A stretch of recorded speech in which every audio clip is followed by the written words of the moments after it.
Marmara'dan Akdeniz'e sürdürülebilirlik serüveni Sığacık'ta bir sürprizle, bir duayenle bir araya gelme şansı yarattı bize. Osman Atasoy'un yanındayız. Uzaklar.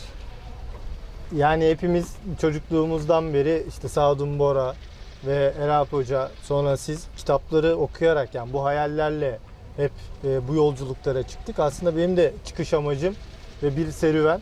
Tabii siz hep suyun üstü, suyu altı ile ilgili, denizle ilgili, denizin kültürüyle ilgili çok anlatıyorsunuz ama biz de nacizane su altını nasıl anlatırız ve bunu nasıl koruruz diye bir yola çıktık. Yolumuz burada bir babayla dedeyle karşılaştı. Öyle diyeceğim Daha izniniz dur, olursa. 40-50 sene var o baba dede olmaya. Evet, tamam, Hı? süper. Merhaba. Merhaba Volkan. Çok Hoş teşekkür geldin. ederim. Bir kere bizi kırmadınız, kabul ettiniz. Teknenizi, Uzaklar Teknesi'ndeyiz şu anda. Öyle her yerine dokunuyorum ben geldiğimden beri. Uzaklar 2. Uzaklar Biri 2. şu anda müzede, Koç Müzesi'nde. Evet. Ve bu 2. Evet. Yani ne sorulur bilmiyorum. Sizde böyle o genel bir durum gitmeyecek. Bence söyleşi gibi bir konuşma içerisinde gitmesini istiyorum. Ben size aktardım aslında ne yapmak istediğimizi. Marmara'dan çıktık, bir serüvene başladık. Evet. Su altında dala dala gidiyoruz.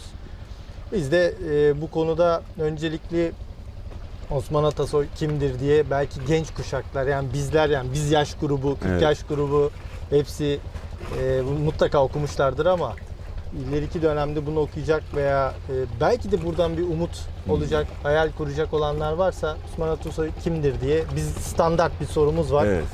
Onu Çok zor soracağım. onu benim cevaplamam da klasik olarak işte İstanbul'da doğdum ben.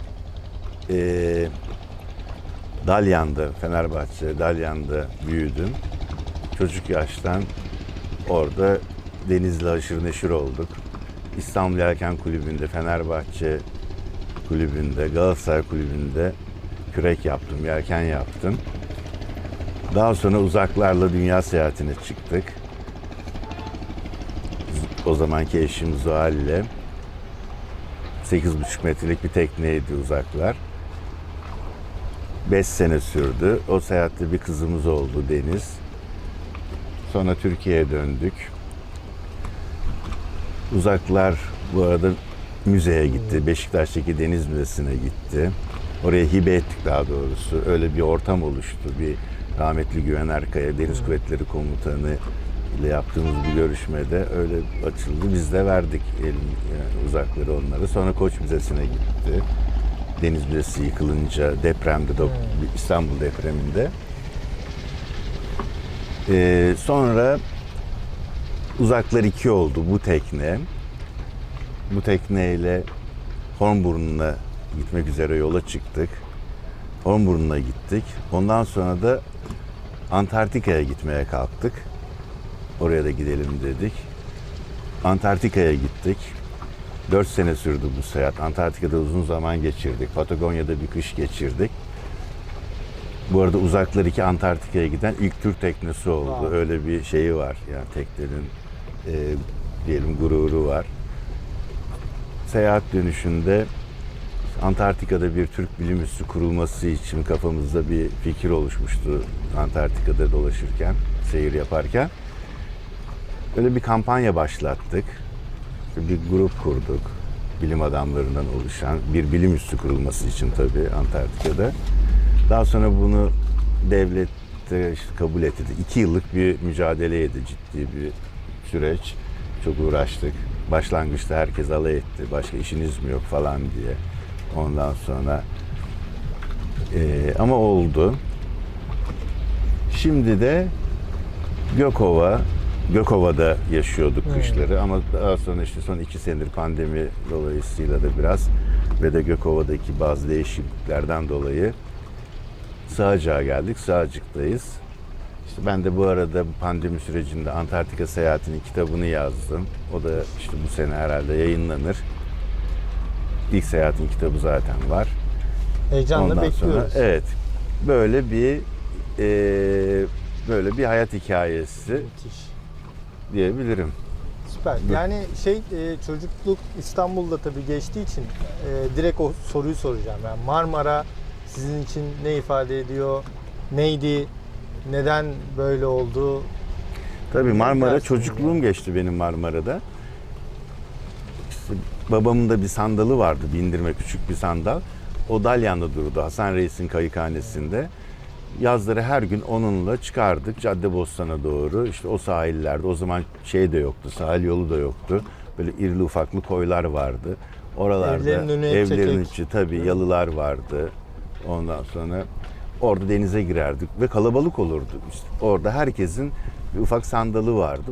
Alırdı işte onunla işten döndükleri zaman evin erkeği sandalla çıkardı. Hafta sonları çıkılırdı falan. Böyle denizin üstü dolu olurdu. Bereket. Ve balık da çok olurdu. Balığa çıkılırdı. Balık vardı. İşte sonra ben dalardım. İşte yiyecek kadar bir şeyler vurdum böyle kendimce. Ama yani çok suyun altına girdiğim zaman pırıl pırıl bir suydu. Mis gibi. Balıklar vardı. Böcekler vardı. Ondan sonra şey çok boldu. Midye, taze midye. O İstanbul Boğazı'ndan gelen akıntının da olduğu yerde, Sivra'da da özellikle Sivra'dan çok midye toplardık çuvalla. Hemen sahilde taşın üzerinde bir ateş yakılır. Tahta Tenekede. parçalarıyla tenekenin üzerinde o kendi suyuyla böyle açılır kabuğu. Orada yerdik. O çok büyük bir lezzetti o. Ve herkes o kayıkları olan işte istavrit tutulurdu çaparıyla falan. Akşam nevalesini çıkarırdı. O kirlilik lafları böyle bir çıktıydı ama bu çok yani yani ben o zamanlar işte çocuk sayılırım da kirleniyor diye birileri konuşmaya başladı. Bir şey ilgili bir bakan veya siyasetçinin bir demecini hatırlıyorum. Böyle kirleniyor dediler. Bu yani deniz çamaşır mı ki kirlensin? Derya kir tutmaz diye karşılık vermişlerdi. Yani öyle denizin kirleniyor olduğunu söyleyenler çok uçukça böyle olmayacak bir laf etmiş gibi böyle algılanıyordu. Yani sadece o siyasetçi o yetkili kişi değil. Normal sıradan insan da öyle düşünüyordu. Yani hava kirlenmez, deniz kirlenmez böyle bir şey yoktu, kavram yoktu. Ama o lafı hatırlıyorum. Deniz çamaşır mı kirlensin falan diye. İşte denizin üzerinde o zaman kirlilik olarak addedilen şeyler olurdu. Böyle karpuz kabukları, işte meyveler, halden atılmış patlıcanlar falan. O zaman işte denizde kirlilik var falan diye bazen gazetelerde haber olurdu. Ama bugüne göre çok masum bir kirlilik. Yani aslında kirlilik bile sayılmaz belki. Sadece bir görsel kirlilik. Sonra işte İstanbul, Marmara Denizi böyle hatırlıyorum artık daldığım zaman suyun içinde lağım kokusunu aldığımı hatırlıyorum. Suyun içinde o kokuyu alırdım. Bizim Fenerbahçe'nin kayıkhanesi Kurbağalıdere'deydi. Kurbağalıdere'de falan böyle sular köpürmeye başladı kirlilik yani hakikaten o başka bir dere diye Kurbağalıdere'de de bilmem neli dere diye anılırdı falan. Ondan sonra oralarda yüzmeye başladık mecburen. Yani tabii bu kötü bir şey oldu ama aslında bunun bana iyi bir tarafı da oldu. Böyle bu mikroplara karşı falan bir bağışıklık kazandı bünyem. O mesela dünya seyahatinde Kuzey Avrupa ülkelerinden, Amerika'dan falan gelen tekneciler özellikle Uzak Doğu'da orada bazı kirli sularda hep onlar hastalanırlardı. İşte sudan bir şey olurlardı. Yediklerinden işte mikrop kaparlardı. Bize hiçbir şey olmazdı. Çünkü çocuktan yani bir nevi aşılanmış gibiydik. Ama neticede kirlenmeye başlamıştı tabii.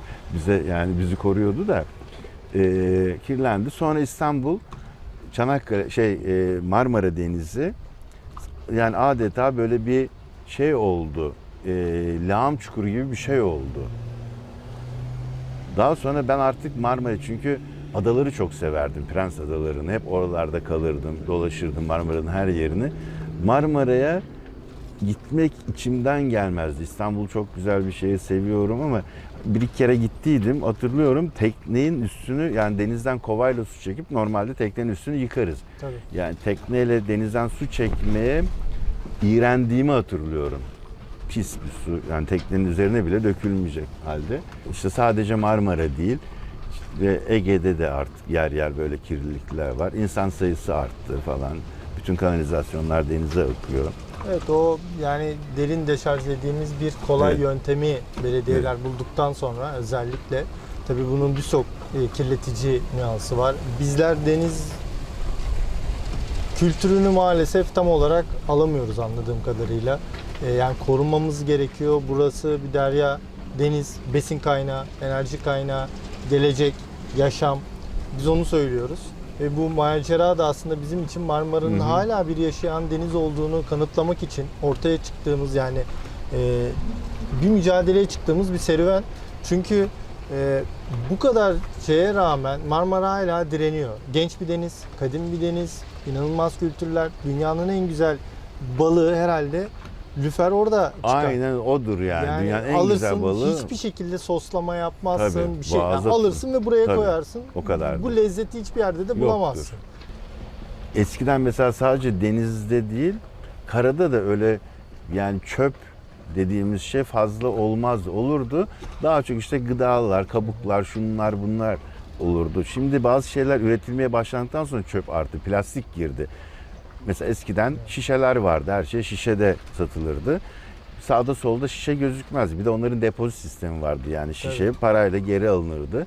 Cam Bir yosunlanırdı, ben hatırlarım Tabii, çocukluğumda. tabii onlar arada çalkalanırdı böyle satılırdı. kumla falan, öyle kullanılırdı. Naylon yoktu. Yani vardı belki, çok az yaygın kullanımı yoktu.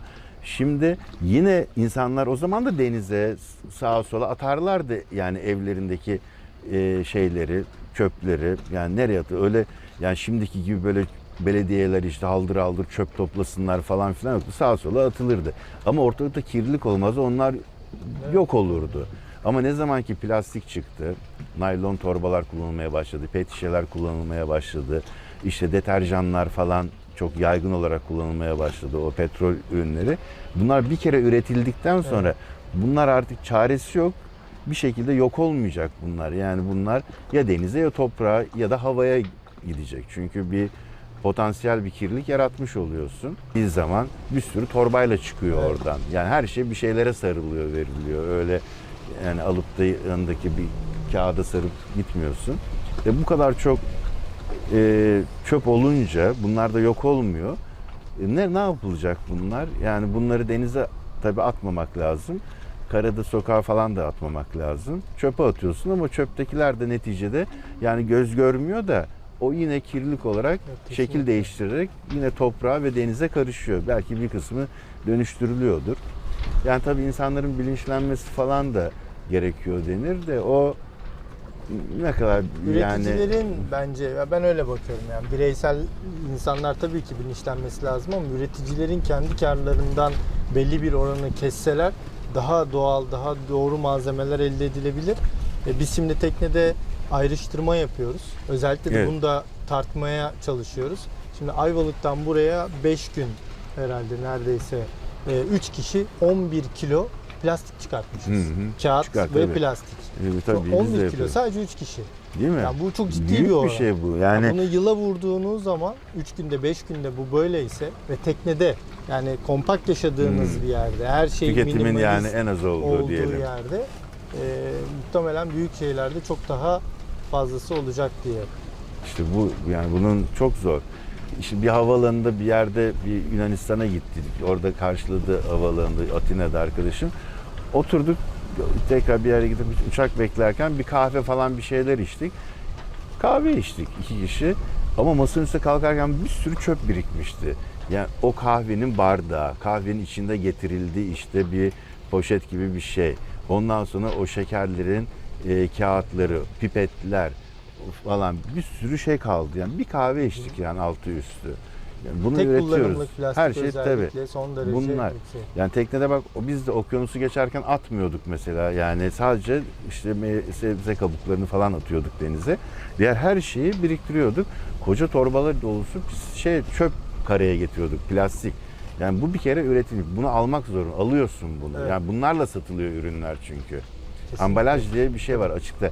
Yani en basit bir peyniri bile adam kestiği zaman hemen onu bir şeye sarıyor. Plastik bir şeye sarıyor. Böyle folyo gibi bir şeyle sonra kaplıyor falan filan. Sana çöpüyle birlikte teslim ediyor. Alıyorsun. Ondan sonra onu ne yapacaksın? Hayatımızın Onu bir yere her atıyorsun yerinde işte. Yani çöp kutusuna atıyorsun. O da nereye gidiyor? Denizde de böyle. Teknenin altına zehirli boya sürüyoruz.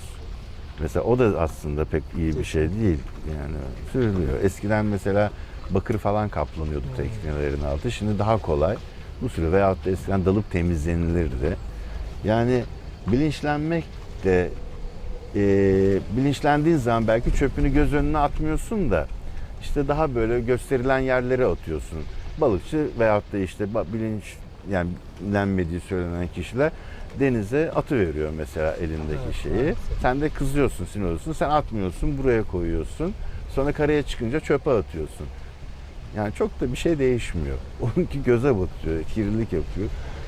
Peki- Çöp, tuvalet mesela, işte bu pis su şeyi, o ayrı bir hikaye. Yani denizde biz tuvaletimizi yapıyoruz. Ondan sonra da yani denizde ufak bir teknede tuvalet denize direkt bağlı olurdu hep.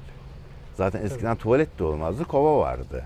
Biz kova kullanırdık. Kovaya Ben tak de, diye atıverirdi. Yani daha dibe gitmeden balıklar yerdi onu. Şimdi pis su tankını çıkardılar. Pis su tankına koyuyorsun. O pis su tankından yine atılıyor diye bir şekilde denize. Ama o birkaç gün yaz sıcağında bekleyince artık fermente mi oluyor, ne oluyor, zehir. O basıldığı zaman balık da yemiyor onu. Yani aslında daha böyle fazla bir kirlilik yaratmış oluyorsun. Kesinlikle. Yani insanın Tabii organik doğal bir şey yani, dışkısını yediğin anda onu o zehir bir haline şey. getiriyorsun. Sonra onu ne yapacağım diye düşünüyorsun falan. Yani tabii bir koyda insanlar yüzerken bu yapılmaz yani görsel bir şey ama denizde giderken yapıyorsun ve hiçbir çevreye de şeyi olmuyor ama yok. Peki şeyi soracağım, yani dünyayı gezdiniz, birçok deniz gördünüz, canlı yaşam gördünüz. Yani Türkiye, özellikle tabii burada yaşıyorsunuz şimdi. Abi buradaki deniz ve Marmara karşılaştırdığınız zaman böyle ne dersiniz? Marmara biraz kapalı bir deniz. Onun için kirlilik var. Ama şimdi o yani aslında her yerde var biliyor musun kirlilik? Evet. Biz okyanusta şeyler gördük böyle öbekler halinde. Okyanusta yani yok ki o bir yer nereden geldiyse yine yani okyanusun ortasında en yakınından binlerce mil uzakta böyle çöp o öbekleri toplanmışlar, yüzüyorlar. Orada da var. Yani dediğim gibi daha gelişmiş diyelim hani diye tabir edilen ülkelerdeki insanlar denize bir şey atmıyorlar. Orada daha deniz dışarıdan baktığı zaman temiz gözüküyor. Ondan sonra o belki denize verilen şehir atıkları da şey yapılıyor. Ne bileyim işte filtre edilerek denize veriliyor. Oralar daha temiz. Ama neticede onu yapmak için de bir enerji sarf ediliyor. Bu sefer o havaya bir kirlilik olarak gidiyordur belki. Etkinin sürekli tabii, bir başka yani tepkisi ve hep onun var. bir başka Onun için, tepkisi var. Tabii. O mesela bu Döngüyü seyahatten nasıl- gelirken Akdeniz'in işte Sadun abi de değildi o zaman. Hep kuzeyini biliyorduk. Biz güneyinden geldik. Afrika sahillerinden. Orada mesela herkes rahat her şeyi denize atıyor. Belediye de topladığını denize atıyor mesela. Belediye hizmeti. O öyle yani orada öyle yaşanıyor falan. Orada bir insana rahatsızlık veriyor o görüntü. Ama dediğim gibi bu biraz görsel bir şey. Bir de tabii bizim pervanemize halat falan dolanıyor. Öyle bir yan etkisi de var, olumsuz etkisi. Ama en gelişmiş yerde bile yine o kirlilik yaratılıyor. Yani bir kiri, bir çöpü ürettikten sonra onu yok edemezsin. Yani gözden uzak tutabilirsin belki. Göz görmez ama o yine doğaya ya havaya ya toprağa bir şekilde karışıyor. Bu doğanın bir döngüsü. İşte bu böyle kirleniyor. Ne yaparsan yap onları ürettiğin için o çöpleri onlar hep var oluyor dünyada. Bir süre sonra belki yani bu bir süreç. Dünya tekrardan işte bu medeniyet yok olacak. Yeni bir medeniyet başlayacak. Her şey aradan milyonlarca yıl geçecek. Tekrardan işte temiz denizler olacak, insanlar olacak. Onlar yeni bir medeniyet kuracaklar. Yeni pislenecek. Yani yok olacak. Yani insanların yok olması, medeniyetin yok olması, bütün bu kirliliğin yok olması da böyle bir döngü var belki. Bize kötü gibi geliyor. Ama bu böyle. Yani bunu da böyle kabul etmek lazım. Çok da yani üstüne de gitmemek gerekir belki. Çünkü hani bu hayat döngüsü böyle. Yok olmaya doğru gidiyor. Yok olmak demek yeniden doğmak demek oluyor. Yeniden doğacak. Tekrardan böyle gelip gidecek bu döngüler. Ama yani çabanız takdire şayan ama ne yaparsanız yapın hiçbir şey değişmeyecek. Süper. Yani bir yerde boşa kürek çekiyorsunuz. Çekiyoruz. Okay.